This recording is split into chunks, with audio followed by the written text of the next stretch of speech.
ஸ்ரீ குருபியோ நமக. அனைவருக்கும் நமஸ்காரம். நாம இந்த பதிவுல சந்திர கிரகணம் எந்த நேரத்துல பிடிக்கிறது, யார் யார் என்ன செய்யலாம், என்ன செய்யக்கூடாது, கிரகண பீடா பரிகார மந்திரங்கள் போன்ற அனைத்து விஷயங்களையும் இந்த பதிவுல தெரிந்து கொள்ளலாம். அனைவரும் முழுமையாக பார்த்து பயன்பெறும். ஐப்பசி என்னும் துலா பௌர்ணமியில் சந்திர கிரகணம் அக்டோபர் 28 சனிக்கிழமை 29 அர்த்தராத்திரி 3ஆம் யாமத்தில் 1:05 ராகு கிரஸ்தம் எனும் சந்திர கிரகணம் அஸ்வினி நட்சத்திரத்துல சம்பவிக்கிறது. கிட்டத்தட்ட 1.25 மணி நேரம் இந்த கிரகண காலம் இருக்கு. மத்தியம காலம் 1:44, மோக்ஷம் அதாவது விடக்கூடிய நேரம் 2:23. ஸ்பர்ஷம் மத்தியம் மோக்ஷம் அப்படின்னு சொல்லுவா. கிரகண புண்ணிய காலத்துல நாம் செய்யும் தர்ப்பணம், ஜபம், தானம் இதெல்லாம் ஸ்ராத்த அக்ஷயம் கதிதம் புண்ணியம் அப்படின்னு அளப்பரிய விசேஷமான புண்ணிய பலன்களை தரக்கூடியது அப்படின்னு சொல்லப்பட்டிருக்கு. இந்த கிரகண புண்ணிய காலத்தில் பூலோகத்தில் எந்த தீர்த்தமாக இருந்தாலும் அது நம் வீட்டில் இருக்கக்கூடிய கிணறு, பாத்திரத்துல உள்ள ஜலமாக இருந்தாலும் சரி, சர்வம் கங்கா சமம் தோயம் அப்படின்னு அனைத்துமே கங்கைக்கு சமம் அப்படின்னு சொல்லப்படுது. இந்த புண்ணிய காலத்துல எந்த தானம் கொடுத்தாலும் அது பூமி தானம் கொடுத்ததற்கு சமமானது.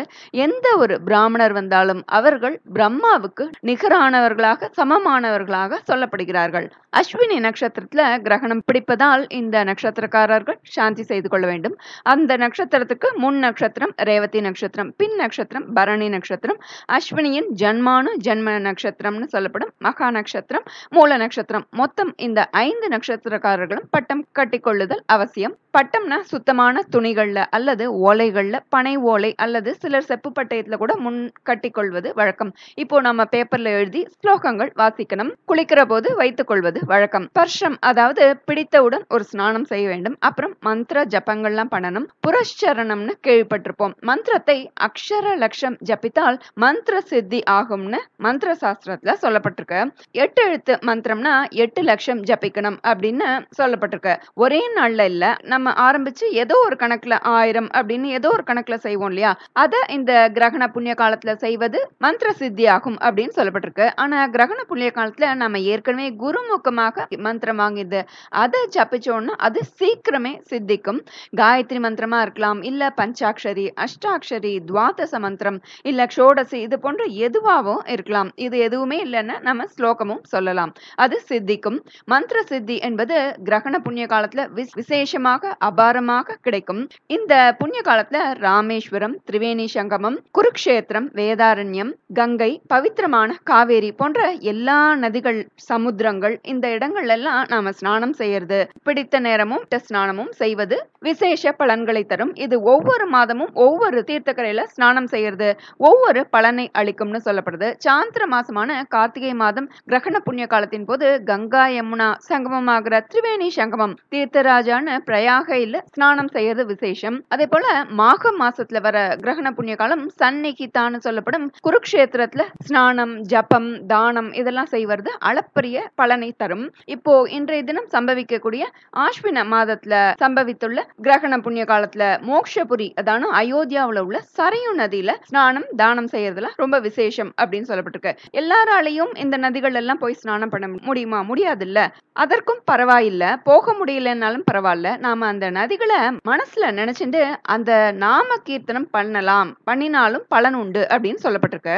சூரிய கிரகணம், சந்திர கிரகணம், உத்தராயண, தட்சிணாயன புண்ணிய காலம் இது போன்ற புண்ணிய காலங்கள்ல இந்த தீர்த்தம், நதிகளோட நாமங்களை, நதி ஸ்தோத்திரத்தை சொல்லலாம். இல்ல கங்கேச்ச யமுனேச்சைவ கோதாவரி சரஸ்வதின்னு சொல்லலாம். அல்லது இதுவும் முடியலன்னா குருக்ஷேத்திரம், பிரயாகை, கங்கா, காவேரின் மனசுல நினைச்சிட்டாலே போறோம், அதற்கும் பலன் உண்டு அப்படின்னு சொல்லப்படுறது. வேதாரண்யம் சமுத்திர தீர்த்தத்துக்கு வேத தீர்த்தம் தேவபூஷணம்னு பேரு, சத்திய நதி, வேத நதி இப்படின்னு பல பெயர்கள் உண்டு. அதே போல ராமேஸ்வரத்துக்கு அக்னி தீர்த்தம் பேரு, தனுஷ்கோடி இருக்கு, பல தீர்த்தங்கள், குளங்கள், சந்திர தீர்த்தம், பூமி தீர்த்தம், கிருத்தபாப நாசினி தெரிஞ்சிருக்கும் திருவள்ளூர்ல, இப்படி பல தீர்த்தங்கள் இருக்கு. துலா மாசம்னா காவிரியை நினைத்தாலே யாகம் செய்த புண்ணிய பலன் கிடைக்கிறதாமா, அதை பார்த்தாலே போரும் அனைத்து பாபமும் அழியுமா.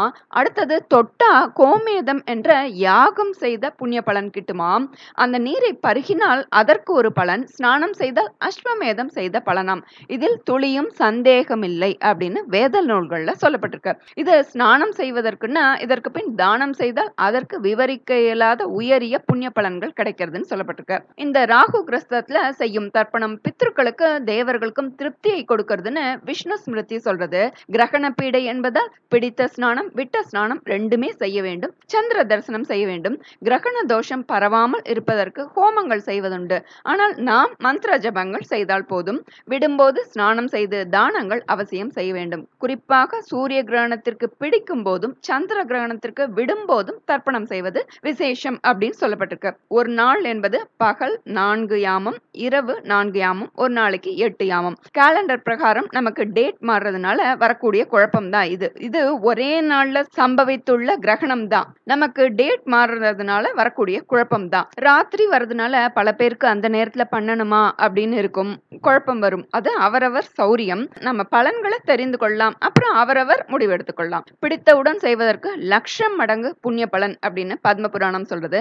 மத்தியம காலத்துல செய்வதற்கு கோட்டி மடங்கு புண்ணியமாம். அதாவது ஸ்நானம் மந்திர ஜபம் செய்வதற்கு கோட்டி மடங்கு புண்ணியமாம்.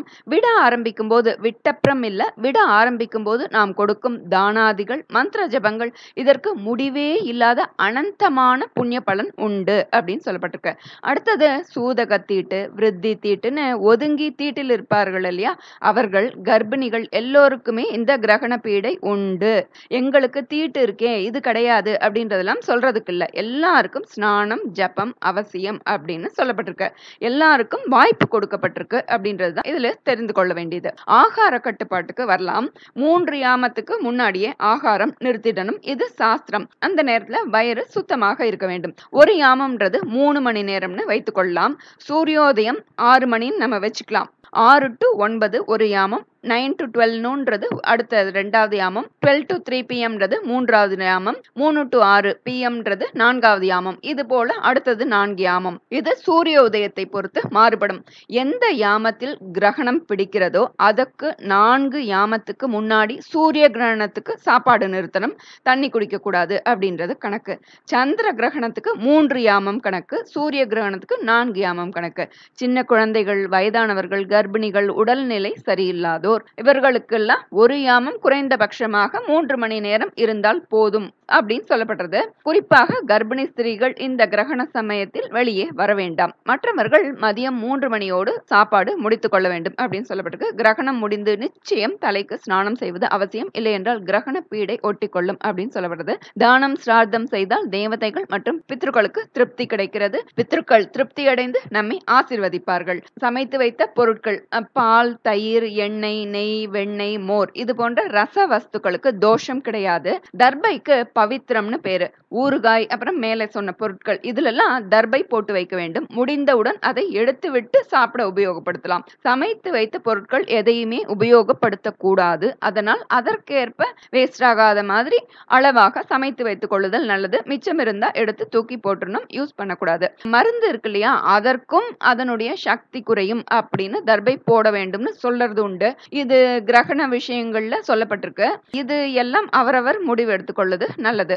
அதற்கு நாம் எல்லா இடத்தையும் தர்பை போட்டு வைத்தல் நலம் பயக்கும். கிரகண புண்ணிய காலத்தில் சொல்வதற்கென்று விசேஷ மந்திரங்கள் உண்டு. அதை நாம் தெரிந்து கொள்ளலாம். சனிக்கிழமைன்றதுனால இந்த தினத்தில் திலம் பாபஹரம் அப்படின்னு சொல்லப்படுறது எள்தானம்.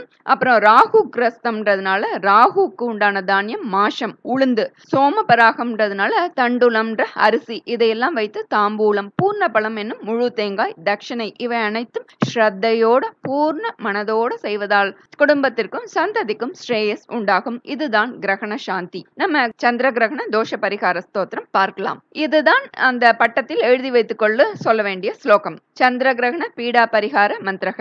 யோசௌ வஜ்ரதரோ தேவ ஆதித்யானாம் பிரபுர்மதக சஹஸ்ரநயனச்சந்திர கிரக பீடாம் வ்யபோஹது முகம் யஸ்ஸர்வ தேவானாம் சப்தர்ச்சிரமிதத்யுதிஹி சந்திரோபராக சம்பூதாம் அக்னிப் பீடாம் வ்யபோஹது யः கர்ம சாக்ஷி லோகானாம் யமோ மகிஷவாகனக சந்திர சூர்யோபராகோத்தாம் கிரக பீடாம் வ்யபோஹது ரக்ஷோ கணாதிபத் சாக்ஷாத் பிரளயாநிலः சந்நிபக கராளோ நிர்ருதிश्चन्द्र கிரக பீடாம் வ்யபோஹது நாகபாஷதரோ தேவோ நித்யம் மகரவாகனக सालिलाधिपतिश्चन्द्र ग्रहपीडां व्यपोहतु प्राणरूपो हि लोकानां वायुः कृष्णमृगप्रियः चन्द्रोपरागसम्भूतां ग्रहपीडां व्यपोहतु योऽसौ निधिपतिर्देवः खड्गशूलधरो वरः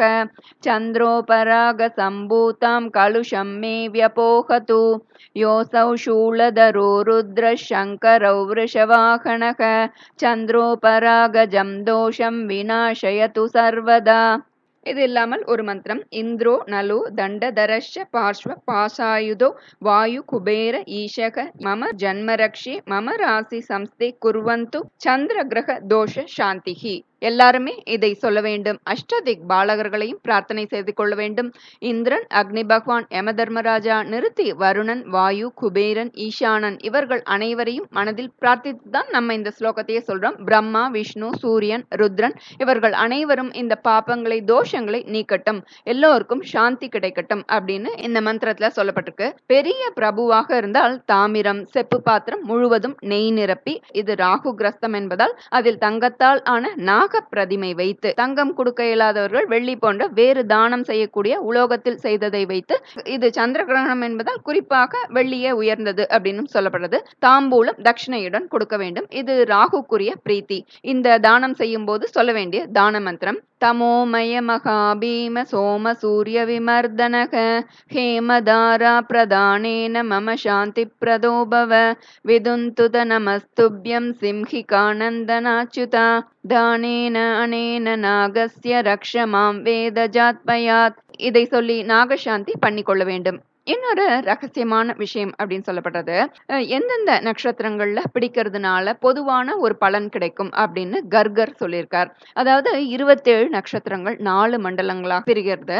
உத்திரம், ஹஸ்தம், சித்திரை, விசாகம், புனர்வசு, மிருகசீஷம், அஸ்வினி இந்த 7 நட்சத்திரக்காரர்களும் இது இதற்கு பேர் வாயு மண்டலம்னு பேராமா. இதெல்லாம் ஒரு கேட்டகரியில வரதால துர்பிக்ஷம், வியாதி, சஸ்திரங்கள், ஆயுதங்களால் வரக்கூடிய பிரச்சனைகள், அதான பேச்சுவார்த்தை விட்டு ஆயுதங்களால் தன்னுடைய காரியத்தை செய்து கொள்ளலாம், ஏதோ இது போன்று வரும் அப்படின்னு இந்த கிரகணம் வரும்போது வாய்ப்பு இருக்கு அப்படின்னு எச்சரிக்கையாக சொல்லப்பட்டிருக்கு. இதற்கு என்ன செய்ய வேண்டும்?